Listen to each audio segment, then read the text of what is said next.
Hello, xin chào tất cả các bác đã quay trở lại với kênh của Văn Hóng Vlog và mình là Văn Hóng Lazada. Và hôm nay chúng ta tiếp tục review các sản phẩm trên sàn thương mại điện tử là Shopee.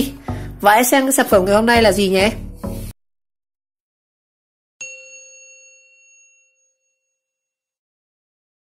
Rồi đây mình đang cầm trên tay một cái sản phẩm đến từ Shopee. Nó chỉ là một cái vật dụng hết sức là nhỏ bé thôi. Nhưng mà mình cũng muốn làm video này chia sẻ với một số bạn thì có thể là chúng ta chưa biết nhiều đến những cái loại công tắc. Và ngày hôm nay thì mình mua thêm một cái mã công tắc nữa. Rồi chúng ta sẽ xem là công tắc gì nhá. Rồi đây là cái công tắc mã đâu.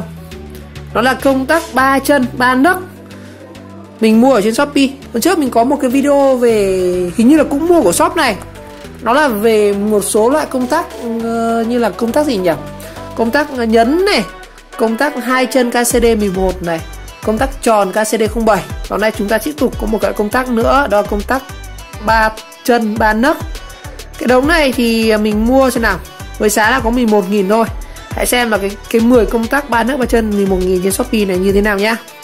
Rồi một chút thông tin về cái shop mình mua là vẫn từ tên là A Phú Shop. Shop này ở 33 Thị Yên, hình như là gần chợ Rồi luôn anh em ạ. Shop này bán mình thấy không phải quảng cáo, nhưng mà cái shop này bán công tắc là rẻ nhất trên Shopee luôn. Và anh em mua cần công tắc giá rẻ thì có thể mua trên shop này, tìm như là A Phú Shop nhá. Ok, bây giờ mình sẽ mở ra nhá. Đóng gói thì khá là ngon, một phương vức đẹp. Lần trước mình mua của bên shop này mình thấy rất là ok, nên là tiếp tục mình sẽ mua thêm. Shop này như nó bán rẻ hơn cả shop nước ngoài anh ạ. Rẻ kiểu gì vậy? Đây. Công tắc thì rất là cần thiết đối với anh em chế cháo thôi. Đây, chúng ta sẽ có hết rồi. Cái này cái gì đây? Cái này cho họ lèn vào. Cái này như là cái đầu, cũng là cái đầu công tắc của cái công tắc nhấn ấy. Cái này cho họ lèn vào để cho nó chắc thôi. Rồi chúng ta sẽ đến với bọc cái đống công tắc này với 11.000. Cái này thực ra không phải 11.000 đâu anh em. Cái này mình áp mã giảm giá nên nó chỉ còn giá là một nửa. Đúng cái công tắc 3 chân 3 chiếc, công tắc 3 chân 3 nấc này thì nó sẽ giá là 22.000 nhá. Rồi như vậy với 22.000 các bạn sẽ có là 10 công tắc 3 chân 3 chiều như này. Thực ra nó gọi là công tắc 3 chân 3 nấc hay là công tắc 3 chiều, hay thực ra đúng như cái này nó gọi là công tắc đảo chiều nha anh em. Tức là cái công tắc này nó sẽ có 3 trạng thái tương ứng với, ví dụ như là chạy chế độ này, tắt, chạy chế độ khác. Như vậy nó sẽ là công tắc đảo chiều anh em ạ. Nó có cái này, công tắc này tương đương với có một công tắc mà chúng ta nó có cái công tắc gạt. Mình sẽ minh họa ở đây. Rồi chúng ta sẽ mở ra xem như nào. Rồi 22.000 được 10 em. Trông rất là chắc chắn và xịn sò luôn. Đây, con này thì thông số của nó sẽ có tên là, con này sẽ là, nó là KCD1 nha anh em. Con này thì công suất của nó cũng khá là ngon. Với điện 220 thì nó sẽ chịu được dòng tới là 6A. Còn điện 125V thì nó sẽ chịu được là dòng là 10A nha các bạn. Đây là KCD1 đó. Và nó sẽ có 3 chân đây. Một số các loại công tắc cũng 3 chân 3 nấc, nhưng mà nó sẽ có là thành 2 hàng như này, dùng như nhau anh em. Cái này thì nó sẽ nhỏ hơn và nó cũng có công tắc chịu tải nó thấp hơn. Cái kia thì nó khỏe hơn và đắt hơn. Cái kia như khoảng 6.000 nữa. Con này tính ra là có 2.200 một em, cũng khá là rẻ rồi. Và thế mình thấy các bạn shop ở Việt Nam bán về nhập 3.400, 3.500 con này. Nhưng mà ở A Phú này chỉ bán có 2.200 thôi. Rồi bên sau này chúng ta sẽ có là CQC này. Đây, công tắc này thì nó như thế nào. Đây anh em xem nhá. Nó có 3 chân là A1 này, thì mình sẽ gạt về đây. Đó, một nấc nữa là công tắc về A này. Chế độ này coi như chế độ tắt này.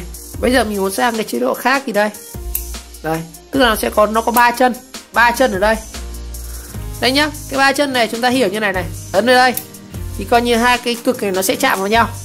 Ấn sang đây thì hai cực này chạm với nhau. Còn để công tắc ngang như này là cái 3 cực này nó chẳng chạm gì với nhau cả. Đó, chúng ta hiểu như vậy nhá. Ok. Rồi, như vậy với 22.000 3 em này thì khá là ngon. Đó, công tắc rất là sáng luôn anh em. Và đây thì nó sẽ có cái cờ này cho các bạn khi mà mình khoét lỗ vuông nhá. Để lắp cái công tắc này chẳng các bạn lắp vào gỗ này, hoặc là lắp vào đồ nhựa chẳng hạn, hoặc là mica, các bạn sẽ phải khoan lỗ vuông ở đây. Đó. Và nó sẽ có cái gờ này để giữ này, rất là chắc chắn luôn. KCD01. Ok hiện nhé.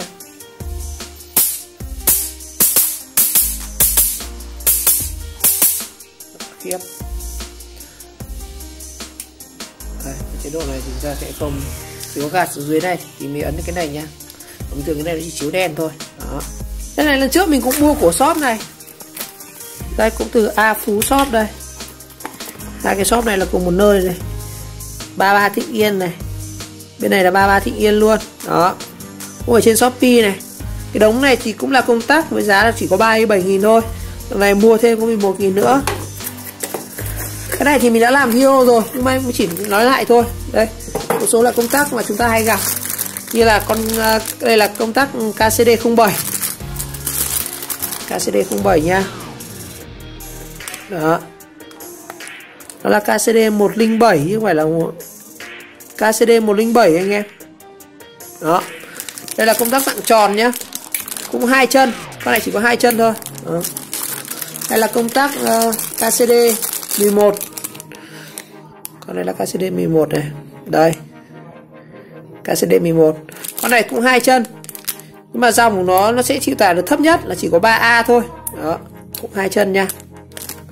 Hoặc là cái công tắc đề này. Con này thì không có KCD gì cả. Nó chỉ là công tắc thường thôi đây. Ví dụ mình muốn dùng thì các bạn ấn vào đây, ấn thì nó sẽ chạy, ấn nó sẽ chạy. Đó. Cái này thì mình hay làm để công tắc đèn pin hoặc là công tắc của một số cái bộ phận. Ok. Ngoài ra thì mình có một số các loại công tắc khác nữa, tiện thể sâu cho anh em luôn. Rồi đây, chúng ta sẽ có một số công tắc chúng ta hay gặp nữa. Đây, ví dụ như công tắc này. Công tắc này là công tắc 4 chân nha anh em. Công tắc 4 chân. Con này thì nó đây công suất nó cũng có thông số đây. Con này với 250 thì nó chịu tới là 5A. Đó. Còn 125 thì nó sẽ chịu được đến là công suất là 10A. Và con này nó tên là XW nha anh em. Đây. Nó cũng sẽ có, thực ra công tắc này nó chỉ là có 2 chân thôi. Đó. Nó có 2 chế độ thôi. Đó. 4 chân này. Đó. Đây, mình có một cái công tắc nữa. Con này là KCD105. Đó. Cái này thì cũng có 2 chân. 1, 2, 3. Và đây thông số của nó đây. Con này thì nó có thể chịu được mức là 10A đối với điện 125V. Còn nếu mà dùng điện 220 thì nó chỉ chịu được 3A thôi. Nhưng mà con này là 3 chân nhá. 3 chân nhưng mà cái này nó khác với 3 chân cái này nha các bạn. Cái này khác nhau hoàn toàn nhá. Con này 3 chân nó chỉ có 2 nấc. Con này 3 chân 3 nấc này. Đấy, chúng ta phân biệt nó khác nhau nhá. Sử dụng nó cũng sẽ khác nhau đó. Ok. Ở đây mình có một số công tắc khác. Như là cái này là chính là cái con vừa rồi đấy anh em ạ. Con này chính là cái con KCD105 này. Đây, mình có 4 con KCD105. Rồi, cái này thì mình vừa nói rồi. Đây.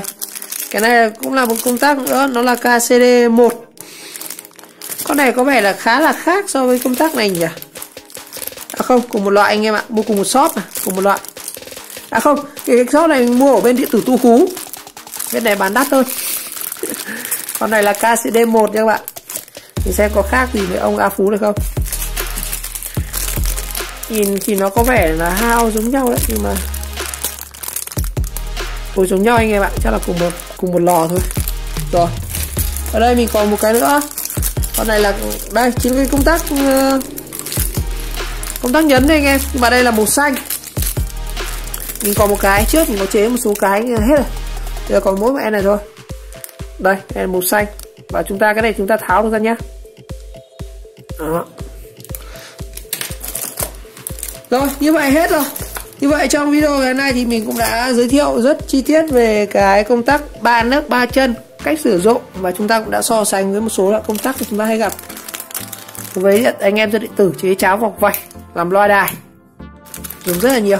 Rồi một nữa cảm ơn các bạn đã theo dõi video clip, và nếu thấy video hay về nghĩa thì các bạn nhớ like, subscribe ủng kênh và chờ đón các video tiếp theo. Chúng ta sẽ có những cái review các sản phẩm khác. Ok, xin chào, gặp lại.